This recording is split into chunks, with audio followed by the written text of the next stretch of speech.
አሰላሙ አለይኩም ወራህመቱላሂ ወበረካቱ። ውድ የጎራ በሉ ተከታታዮች እንዴት ናችሁ? እኔ በጣም ደህና ነኝ አልሐምዱሊላህ ረብል ዓለሚን።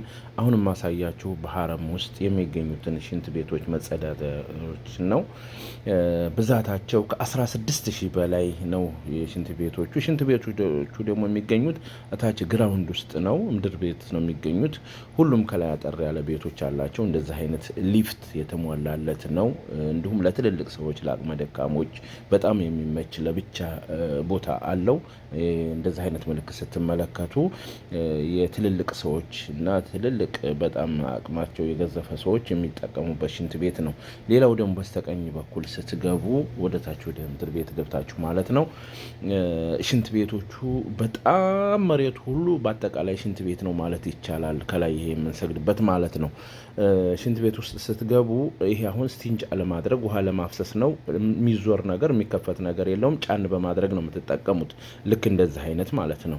ጫን ስታረጉት እንደዚህ ውሃ ያፈስልናል። ደግሞ ሽንት ቤት ተጠቅመን ስናበቃ ስንጅ አድርገን ስናበቃ ለመጠቀም እንደዚህ ለማክፈት እንዳትታገሉ የዚህ አይነት ምልክት ታያላችሁ። ጫን በማድረግ ነው። ጫን ስናደርገው ቀጥታ ውሃው ይፈስልናል ማለት ነው።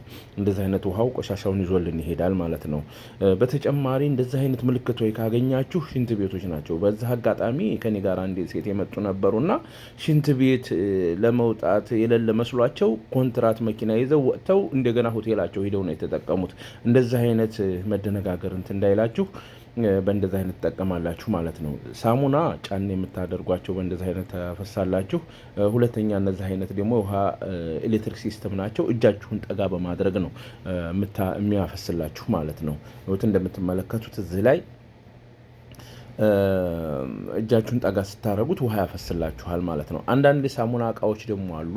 በመጫን ሳይሆን እጃችሁን ጠጋ በማድረግ በራሳቸው ሳሙናውን ያፈሱላችኋል ማለት ነው።